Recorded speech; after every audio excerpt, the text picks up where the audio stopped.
This is Tea in a Book Tuesday, episode 213 with author Lisa Prysock. I hope you have something to drink that you enjoy and a few minutes to chat with us. I'm hosting Heidi Gray McGill, author Heidi Gray McGill today, and we are talking about why writing isn't as glamorous as it may seem and the challenges that we have as writers today. How are you doing, Heidi? Is your voice back? My voice is not 100%. It's been over a month now, so it's pretty interesting, but God has been good and I will survive. Great. That's so good to hear. We were in Tennessee when it hit me, and I Okay. lost my voice for like 3 weeks, and it was real scratchy, and it would just kind of come and go. Is that Yes. kind of what you had going on? Yes. I lost it 100% for 2 full weeks, Oh and my then goodness. it has started to come back. But there's no singing going on, that's for sure. I can't. It's a That's make a probably a joyful noise at this blessing. point. In my case, that's probably a blessing. I like to sing, and I have an okay voice. I've been in some choirs over the years, but it's not really my forte either. So my first question for you, Heidi, is do you do your own formatting or for some of or all of your publications? And if so, how long did it take you to figure out Roman numerals in the front matter? Or is that something you're still working on or as an Lisa, this is a indie? great question. Yeah. And by the way, thank you for hosting me today. It is always a joy to be with you. Um, You're welcome. I probably need to give a little bit of background before I answer that question because I started this knowing nothing.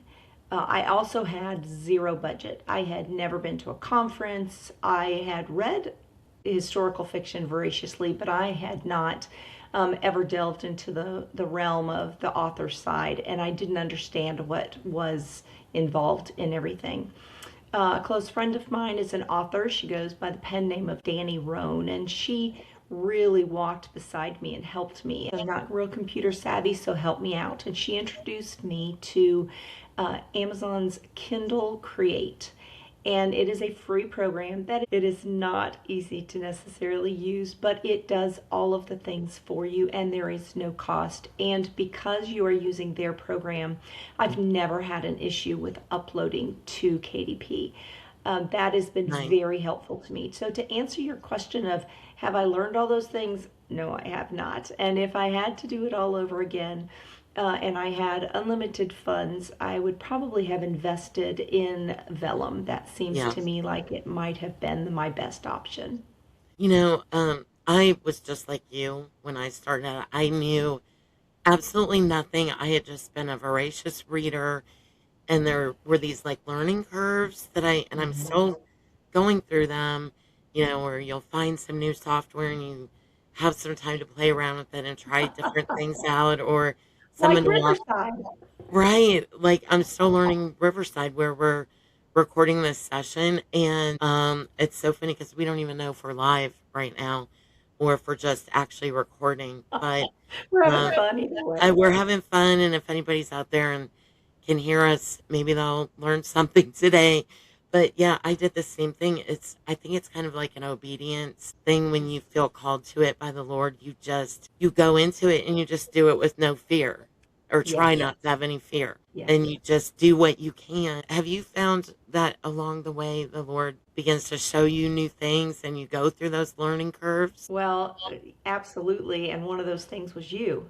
So, because I was friends with Danny, she introduced me to several ladies, I and love you were one of Danny. those ladies. Yeah, yes, right. And you ladies did not know my writing. You trusted Danny's judgment, and Yes. you promoted me as a debut author to your readership, and you helped me get going. And I could not have done that without that army around me. Right. You guys were the errand, holding my arms up as I was trying to hold my head high and do what I knew the Lord wanted me to do and didn't know how to do it. And so I don't call myself a teacher, but I do call myself an encourager. And I love to encourage authors in the same way. And when I find an author who is so genuinely interested in getting the message of Jesus Christ out, not just words on the page so that they can be the next somebody, Right. but really have a message that they feel they need to share and they feel called by the Lord, I do everything in my power that I can do to support that author. And sometimes it means promoting their book. And so Right. for me, those moments of fear, I would write in our little chat group. Word count encouragement is what we called it. And I would write in there, I don't know what I'm doing. And inevitably, two or three of you would respond to me and just encourage me. Keep going. You can do this. But it seems like the Lord placed friends around me as well.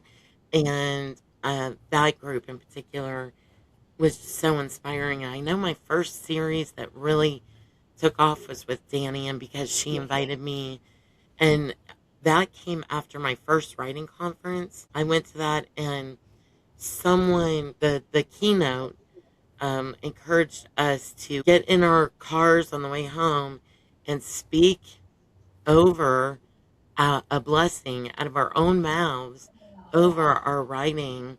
And it Oh, was I like, love it that. just, yeah, it just took off for me there. And that's when Danny invited me to write with her in the Whispers in Wyoming series. Mm. And so that just kind of exploded. And from there, you learn things and you go through things, which brings me to my next question. Along those same lines, at what stage of your writing journey did the pressure really start to hit you about the importance of putting out a quality, well formatted, and well written, well edited book, and the magnitude of reader reaction and varying opinions that writers face? It's how do you like cope with that reality of the reviews and oh my goodness, it's out there in the world for everybody to see, along with all of our mistakes, and how when did that really start to hit you?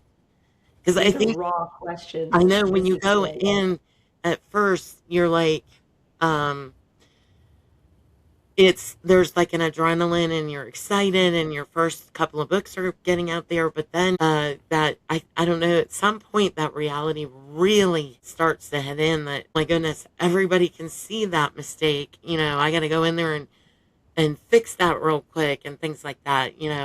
But There then you is a defining moment for me, And yes. and there's also like a letting go moment Yeah. where you're like, well, you do the best you can. Hire a good editor and do the things that other writers are telling you to do. But so go ahead, tell us about your experience with that aspect. Yes. So, in the very beginning, the reason that I wrote my first book was not because I had a burning desire to write. I had a burning desire to fulfill the Great Commission. I Right. had been the director of an English as a second language program, and that had been my platform to share Jesus Christ. And so I knew when that program closed in March of 2020 that I didn't have any other options. I had to figure out a way to share Christ. And it just seemed to me that this might be one way that I could do it. And when I just felt that absolute confirmation from God, I put myself into it wholeheartedly. Now, I have to be really honest and say I did not expect anyone to read my books except maybe my mom's friends. And that's why I used my full name. So my maiden name is Mhm. Gray, and that's why I put that in there so that people could find me. Right. Um, and I did it to the best of my ability. That book went crazy, and I was so shocked at how well it did. Not because it was perfectly written, but then I thought, well, I'll be a one and done. But that could not happen. When I Heidi, got into it, I recognized, oh my goodness, this was next that character has. Desire of My Heart? Was that your first book, Desire of My Yes, Heart? Desire of My Heart was I the first loved one. it. With All My Heart was my second book. And when I got to the end of that book, I'll be going to be really honest because you mentioned reviews. I am one of those people who I actually read every single review. My personality is if I get a one star and they say something nasty, it's real easy to roll off my back because that's their issue, not mine. If Right. 500 other people have given me 5-star reviews and I have one-star review, that's not my book. That's the person reading it. There was something in Right. there that triggered something that they didn't like. So I've really been able to read every single, and on Goodreads and BookBub, I respond to every one of those reviews too. It has just become something that is a part of my platform of who I am. Right. So the original question that you asked about the pressure being when did it hit me that I knew I needed to make a change? I got these three reviews, and they were written in love. These were sisters in Christ, and I'll tell you how I know this. Because they started with, your book meant something to me. God spoke to me through your words. However, you have a few issues. There's always the But I'm going to listen because those three women all had the exact same three responses. One, too many points of view. Two, head hopping, which is when they can see what's going on in someone else's mind. And three, I had some errors in historical facts. And the only one that I can remember is that I had put the word that they sat on hay bales, and hay bales hadn't been created yet. That's the only one I right. can remember. It seems like there was one other one that I had gotten wrong. Okay, when I get three from people who do not know me, who have started their sentences with thank you, then I'm going to listen. And so it was after book two that I said, all right, this is not just a little hobby. This is not a one and done. This is now a career.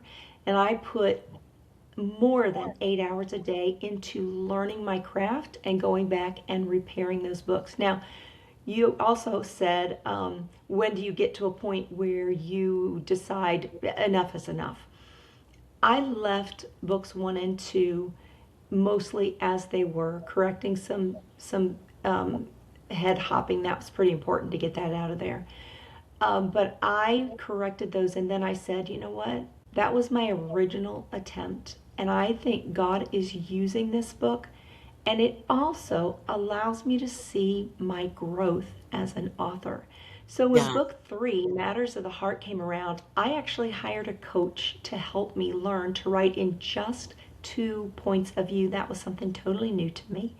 Okay. And then I have just moved forward from there. And so actually, this is my newest one, Keeper of My Heart. It's book 6 in that series, and it Can you is hold the that up next to again? last one. Show us that beautiful cover again. Hold that up, Oh, Heidi. I Oh, that's lovely. cover. Yes, it truly tells a part of the story of the strength of this woman. Her name is Cecilia. And each one of my books, although they are standalone, are best read in order because they go through the life cycle of this fictional town and the world building of when Thomas, the young man who really started this story as a 5-year-old, it walks you through all the way to the very end and when he is a grown adult. And you get to see not only him grow as an individual, but you get to watch the spiritual growth that happens with each of the characters as the years pass, just like it does in our lives. Nice. I love that. I love the cover. It's so beautiful. Thank you. And I can say for sure after reading book one how wonderful your books are. And I Thank you. highly recommend them. So just letting readers know that if you haven't read a Heidi book, make sure you go and get one today. And Thank you. I wanted to say also, I wanted to ask with regard to like formatting, how important is it to you, and maybe our readers, it's important to them to follow the industry standard of the big publishing houses follow of having like a right facing odd numbered page on each of your paperbacks, with each chapter heading? Or have you been able to tackle that in your formatting journey? Or did This is you? another great Some question. indie writers are just like, they don't care about that, and I think many readers don't either. But I decided at some point I was going to learn what those standards were and try to apply them to my books. So, what's your take They on are that? important, yeah. And I do believe that readers who are familiar with some of your top tier publishing house books, they are going to recognize that your book is different because I don't follow that. Part of it is I am visually impaired, and so any working on the computer is a challenge for me. And I do all my own work. I don't give my book to someone else to format. So it is not easy for me. When we did you and I together, we did the You Are on the Air series. And it was important that we were all the same because we were in this series. And so there was an emblem on the left hand side, and the chapter started on the right hand side. That took me far more time to Yeah, format that small novella than it does for me to format my large books because I I just cannot. It's too much for me, yeah, and I it's hope my something that readers. it's like these learning curves that you go through, and I highly recommend Atticus. It really helps with Yes, that. Atticus would be another, but I still am at the point, Lisa, where I am a growing author, and Mm, there are two reasons I haven't purchased Atticus. One is simply additional funds. Another is that it's a learning curve yeah, that takes me a little longer. I'm at yeah, retirement age and I'm visually impaired, and so there are a couple things that make it really difficult for me to learn. yeah, And I'm not sure that it's worth it. I will say one thing that I do that I know is not industry standard that I actually have had multiple, like maybe five or six individuals email me and say, thank you, by the way, for how you lay out the paragraphs in your book. So I put an extra point 0.3 um, line spaces in between every paragraph. And I do that for me. I like It's that. not Yeah, necessarily for my reader, but I lose track very easily when I'm reading a book. hmm, And so that extra little tiny bit really helps my eyes know I'm jumping to a new paragraph because that new yeah, paragraph is going to be indented. And if I don't do that, I easily miss it. And then I can't figure out what's going on because I've missed right. a line. And all these nuances can be so overwhelming, especially Yes. when you're first starting out in this industry. And I'm so thankful for the each learning curve that the Lord sends me through. Now, at the time, it does sort of feel like, oh, I'm pulling my hair out, trying to figure out how to Yes. do these things. And I mean, I've been in it now about 15, 16 years, and I just now like cracked the code on how to do the Roman numerals at the beginning in the front matter. I Yes. was like, how are they doing? I tried it on my Word program like Yeah. a gazillion times, and I couldn't get it to do, no matter what I did. Yeah. And I just finally kind of like set that aside, and I was like, Lord, I'm exasperated with this. I really want my books to be well formatted according to, um, you know, industry standard. And yeah, I was getting my chapters most of the time on the right facing odd numbered page, and I'd mastered that. But the Roman numerals was really hiding from me. It Yeah. was just, Now, you are both indie and traditionally published mhm, through Wild Heart, right? yes, yes. And Now, does at Wild Hearts do they format the book for you? they do. And so that was really nice that I didn't have to worry about any of that and also I've got some published with Magnolia Blossom Publishing, which is Okay. they're a division of Dusty Saddle. And Okay.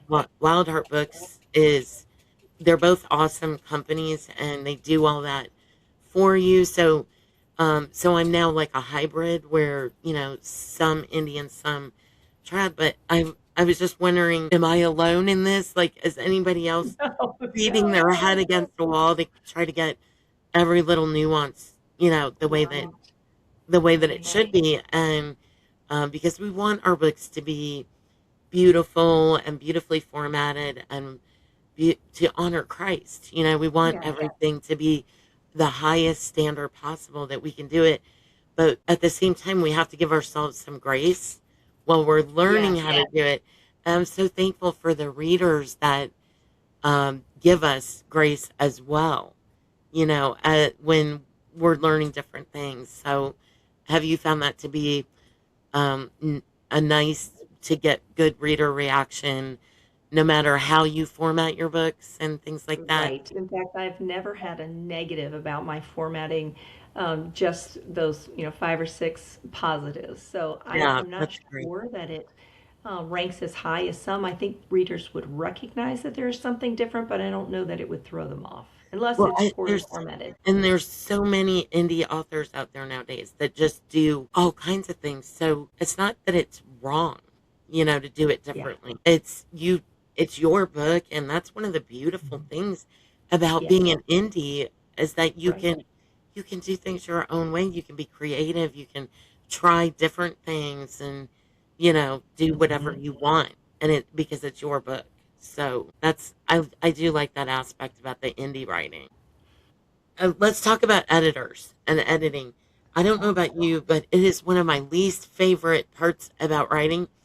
But it's a crucial step in the process Mhm. of publication, and finding one is so hard, and it can be costly. And like you, I only have I have a budget to try to stay in with everything. We have covers that we purchase and all these other things. So um, I'm currently pleased with my editor, but it's been kind of a complex journey to find one. And I was just Yeah. wondering, how's that been for you? That has been a God thing for me. So I am part of American Christian Fiction Writers, ACFW.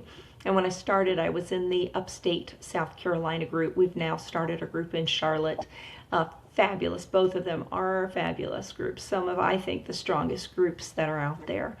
But in the upstate South Carolina group, we would have critique time, and that's where I really learned to be able to take criticism and critiquing in a positive sense and not be defensive. That was a wonderful training time for me. Yeah.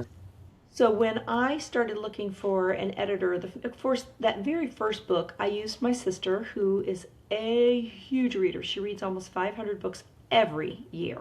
Wow. And she started as my developmental editor, and then my girlfriend Stephanie, who's also a librarian and an avid reader, but she is a grammarian.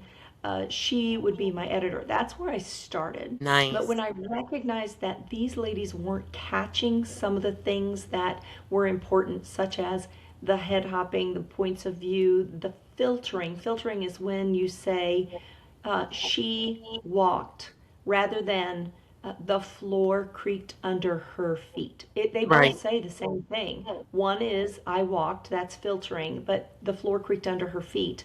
It shows the motion of what is happening without telling the reader they're stupid and you need to tell them what's going on. Right. You feel like you're That's a there when you're writing with words like that. Exactly. yes, That and was a huge passive voice. learning curve. I know you and I both have struggled with passive voice and had to learn to overcome that. Yes. So I'm sorry. It's a challenge, to Mhm. discover that there are different ways to get rid of those. I call them the Yeah. to be verbs. They're not very Yeah. strong. And so that we can use those really strong creative verbs. Yes, and ly words and ing words and the word just and that. There are so many words that I actually am my own editor and that I have this massive list and I do a search on my book and see if those words are in there and then I see can I justify that or do I need to remove it.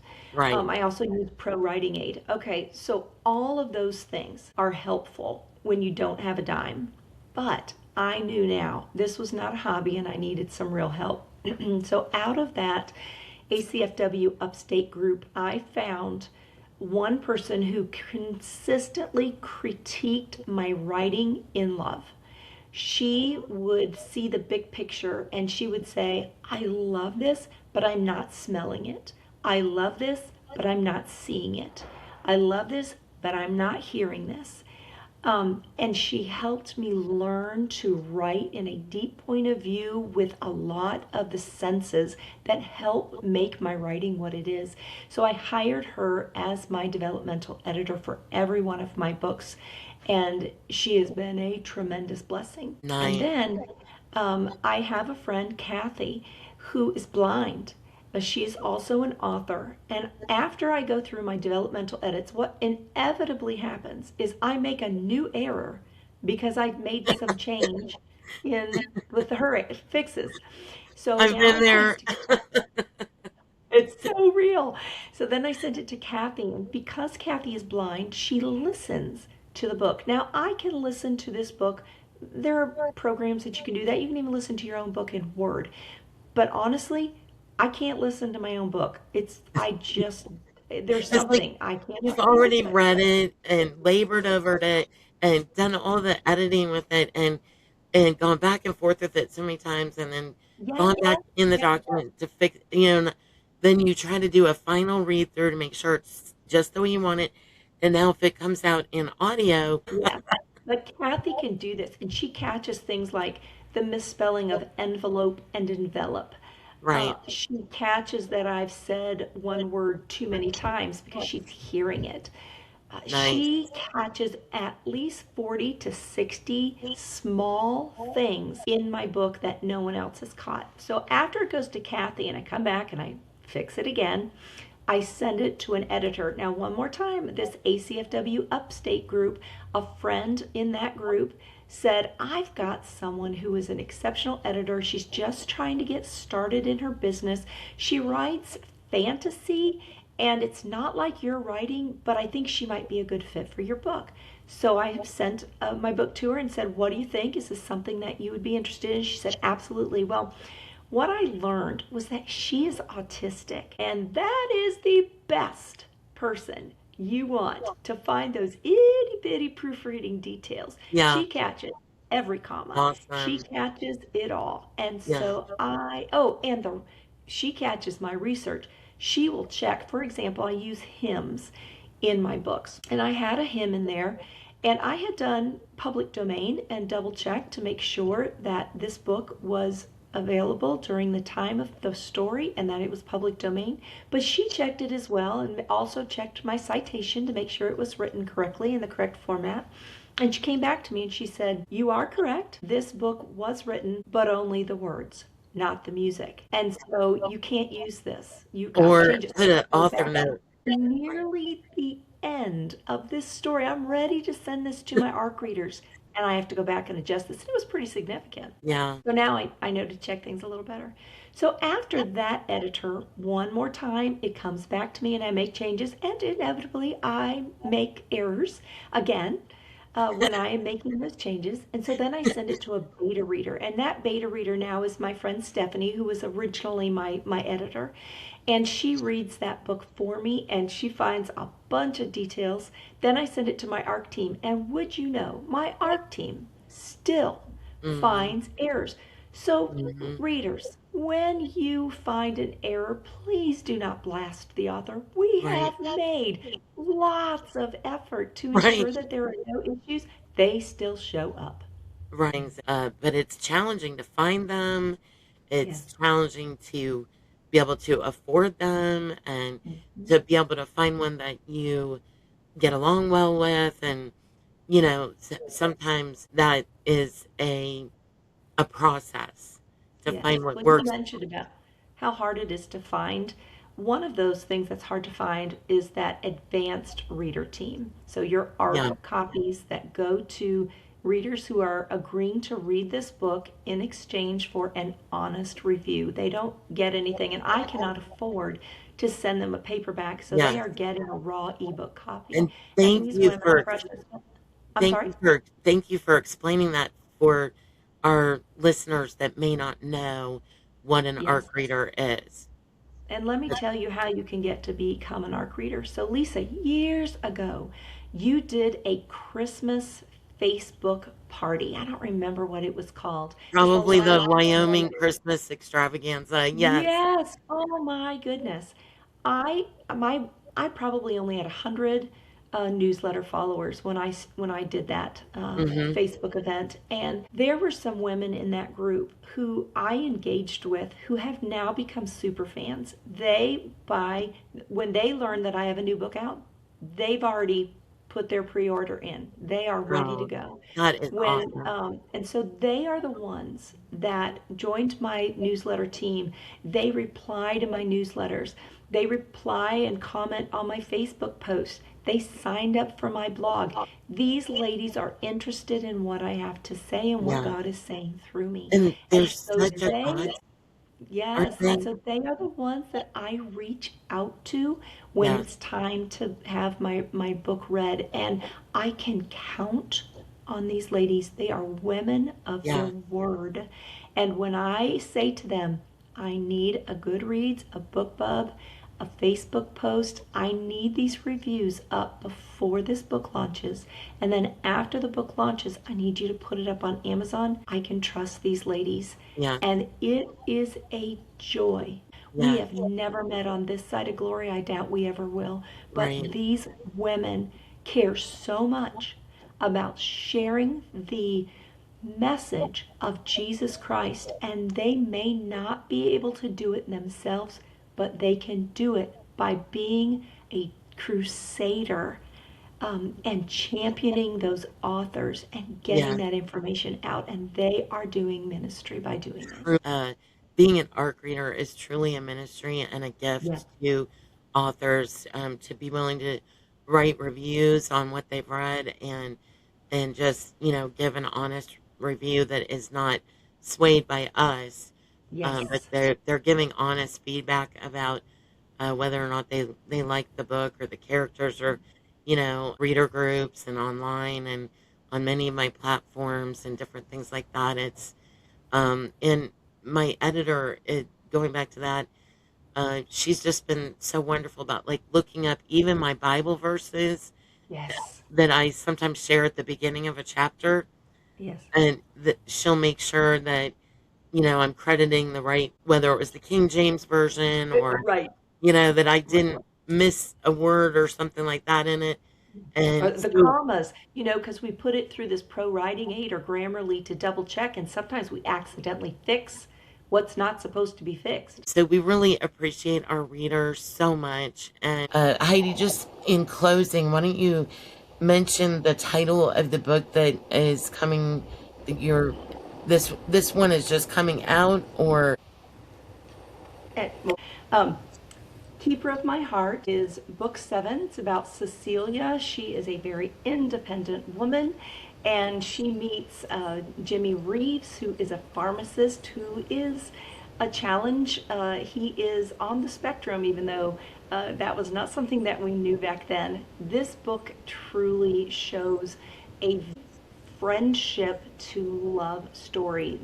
First of all, they're actually enemies to friendship to love. They go through some severe trials, and because of those trials, they become closer together. And it's one of my favorites.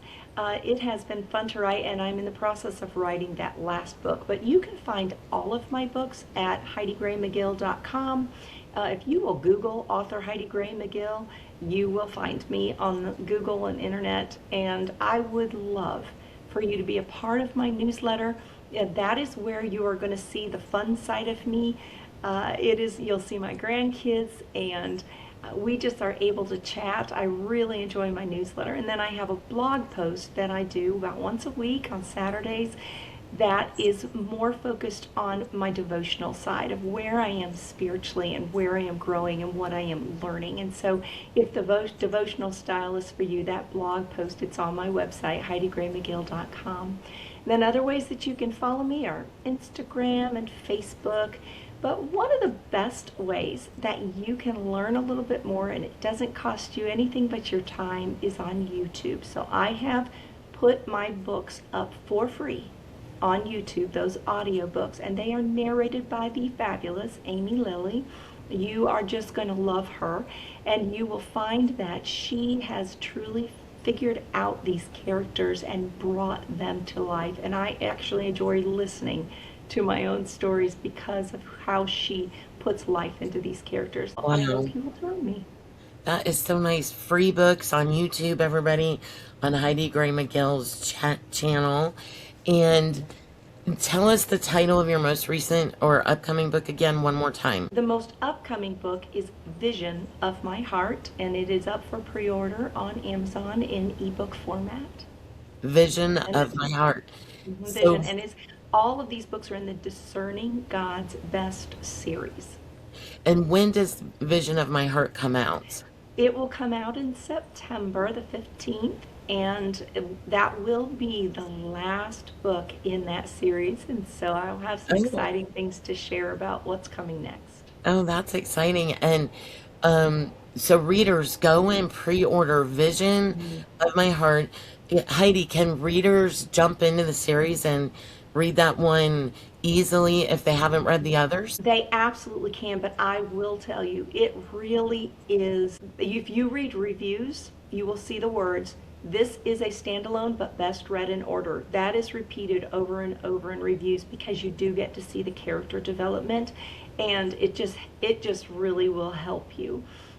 There are two free books that you can get on my website, a Christmas novella and then the prequel to the story.